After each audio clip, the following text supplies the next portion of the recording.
Votre invité ce matin, Éric Coquerel, le président insoumis de la Commission des finances à l'Assemblée nationale. Bonjour Éric Coquerel. Bonjour. On va parler finances en détail dans un instant. D'abord, un mot rapidement de ces dernières informations qui nous viennent d'Algérie, puisqu'on apprend ce matin qu'Alger demande à 12 agents français de quitter le territoire sous 48 heures. Une réponse visiblement à la arrestation de plusieurs ressortissants algériens sur le sol français. Paris indique ce matin être prêt à des représailles immédiates si ces expulsions ont lieu. Est-ce que vous considérez que Paris apporte la bonne réponse ? Écoutez, on peut se demander si ce n'est pas Bruno Retailleau qui essaye de reprendre le dossier en main, alors qu'il avait été heureusement cornérisé par le président de la République. Voilà. Parce qu'il est évident qu'à partir du moment où on arrêtait trois membres de l'ambassade d'Algérie, il y aurait des représailles. Donc vous comprenez la réaction algérienne C'est pas que je la comprends, c'est qu'elle est automatique. Je ne rentre pas dans le fait de la comprendre ou pas. C'est qu'on sait qu'Alger ne se laisse pas faire. Voilà. Et que dans ce genre de confrontation, il hausse le ton à chaque fois qu'on hausse le ton. Donc si on veut repartir dans la confrontation que le président de la République avait heureusement arrêté, déclenchée par Bruno Retailleau pour je ne sais quel projet présidentiel, parce qu'il a dû penser que ça faisait bien d'attaquer l'Algérie, on continue comme ça. Donc moi, ce que j'appelle, c'est que les deux présidents se reparlent tout de suite, voilà, et qu'on ne laisse pas faire Bruno Retailleau. Bon, le budget, puisque c'est l'essentiel de ce qui vous préoccupe, cet effort supplémentaire de 40 milliards d'euros annoncé hier par le ministre de l'économie, Éric Lombard, dans le cadre de la préparation du budget 2026. Est-ce que le gouvernement a forcément tort pour vous de vouloir réduire ce déficit ? Écoutez, il continue une politique qui échoue depuis 5 ans, et donc c'est plus qu'inquiétant. Et d'ailleurs, je suis assez étonné parce qu'il y a quelques jours, le 4 avril, Éric Lombard avait eu une lucidité en disant qu'il valait mieux laisser filer les déficits l'an prochain, vu la situation économique récessive dans le monde, et qu'il ne fallait pas avoir le nez sur les baisses de dépenses publiques. Bon. Manifestement... laisser filer les déficits, le gouvernement n'a jamais dit qu'il renonçait à ça. Non, mais il a eu une déclaration très clairement, pas de hausse d'impôts et pas de rabot. Bon. Et là, c'est un rabot hyper puissant qu'on est en train de faire. Pourquoi ça échoue ? Parce que l'an prochain, on va donc ajouter 40 milliards de baisse de dépenses publiques aux 30 milliards plus 3 qui viennent d'être décidés en réalité en 2025. C'est une coupe absolument terrible sur les baisses de dépenses publiques qui a des conséquences immédiates. Moins 1,5 milliard d'euros pour le logement, moins 2,4 milliards pour l'environnement. Le ministre de l'économie vous dit, quand on est à 57% de dépenses publiques, Éric Coquerel, on peut peut-être faire les deux. Réduire les dépenses et maintenir la qualité des services. C'est son argument. Je vais aller jusqu'au bout de mon argument. On sait, et notamment dans les périodes récessives, que quand vous baissez les dépenses publiques, vous avez un effet récessif sur l'économie. En gros, par exemple, là, ça veut dire que l'an prochain, s'il y a 9 milliards de baisse de dépenses publiques de plus que cette année, c'est à peu près 0,6 points de baisse de dépenses publiques, c'est 9 milliards de recettes en moins. Voilà, c'est un effet récessif, on le constate, on le connaît, c'est documenté. Et de notre côté, ce qui se passe depuis 2017, c'est que les dépenses publiques n'augmentent pas dans ce pays par rapport au PIB. Ce qui baisse, c'est les recettes, à hauteur de 60 milliards.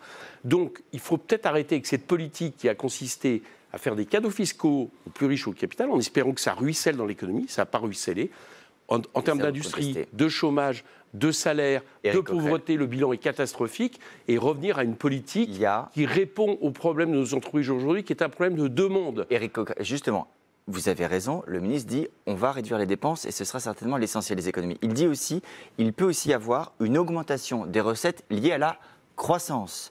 Est-ce que vous y croyez ? Est-ce qu'il a raison de faire le pari de la croissance ? Écoutez, le pari de la croissance aujourd'hui, vous vous rappelez qu'à l'automne, c'était 1,1% de croissance en 2025. On en est à 0,7%. Et vraisemblablement, la plupart des instituts économiques pensent que ça va baisser encore au moins jusqu'à 0,5%. Donc comment vous voulez parier sur la croissance l'an prochain dans une situation complètement instable, avec notamment Donald Trump, et une période de récession de façon de l'activité à peu près mondiale ? Donc tout ça n'est pas raisonnable. On va donc faire une politique qui va encore accroître les déficits, qui va accroître le chômage, qui va baisser la demande, qui va baisser la consommation populaire. Et figurez-vous, la consommation populaire en France, c'est à peu près le feu de l'activité économique qui reste quand il n'y a plus rien. Voilà. Donc c'est une politique qui est un non-sens historique. Il y a quand même l'option des impôts. Le ministre de l'économie n'a pas fermé la porte à ce que la contribution sur les plus hauts revenus soit maintenue, transformée, pérennisée. Ça, vous applaudissez ? Oui, mais d'accord, mais pour l'instant, il n'a pas fermé la porte, tout comme la semaine dernière, il n'a pas fermé la porte de laisser filer les déficits, et puis on s'est aperçu du résultat. Il faut faire beaucoup plus que ce qu'on avait fait l'an dernier sur la question des recettes. Mais bien sûr, plus d'impôts pour les plus riches. Est-ce que vous savez que, par exemple, il y a une étude qui vient de sortir de la DGFiP, c'est Bercy, il n'y a pas de... Les finances publiques. Qui montre que sur l'impôt sur le revenu, seuls les 10% les plus riches ont en réalité vu leur taux baisser depuis 2 ans. C'est-à-dire que tout le monde paye plus d'impôts, sauf les plus riches. Vous voudriez quel impôt, vous, par exemple? Moi, je veux. Quel impôt pour nous, qui, c'est là très clair. Il faut taxer les patrimoines. C'est la taxe Zuckman, vous savez, qui rapporterait à minimum 15 milliards. Il faut restaurer l'ISF. Il faut faire aussi d'en finir avec la flat tax, qui est un bouclier pour le capital.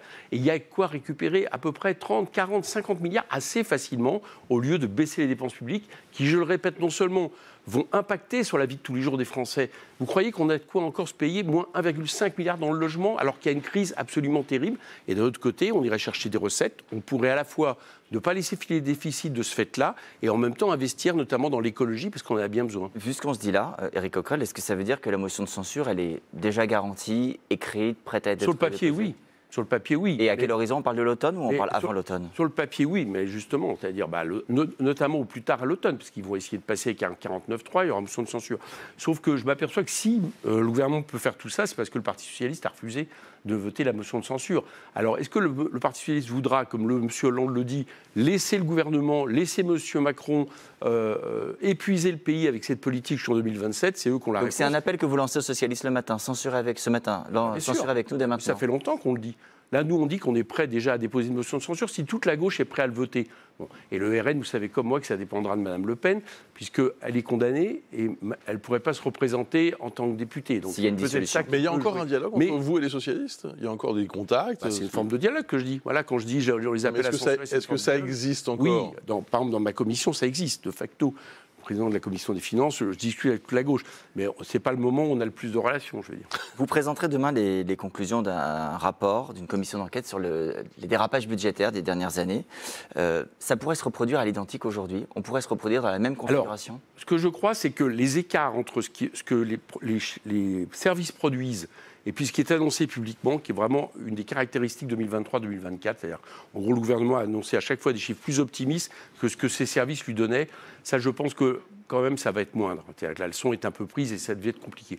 Par contre, le fait qu'il y ait à nouveau une croyance dans une politique qui fonctionne et qu'à l'arrivée, finalement, elle ne produise pas les effets escomptés, ce que je vous ai dit tout à l'heure, ça, je pense que c'est malheureusement toujours possible. Et d'ailleurs, la preuve, c'est qu'on a voté un budget il y a 2 mois de ça, et déjà il y a 8 milliards de gel annoncés, 3 milliards de moins de recettes. Donc vous voyez bien que ce correctif auquel on a assisté en 2024, on peut encore y assister en 2025. Peut-être moindre, mais on n'est pas sorti de l'auberge. On n'est pas sorti de l'auberge, c'est le mot de la fin. Budgétaire. C'est le mot de la fin. Merci beaucoup. Éric Coquerel.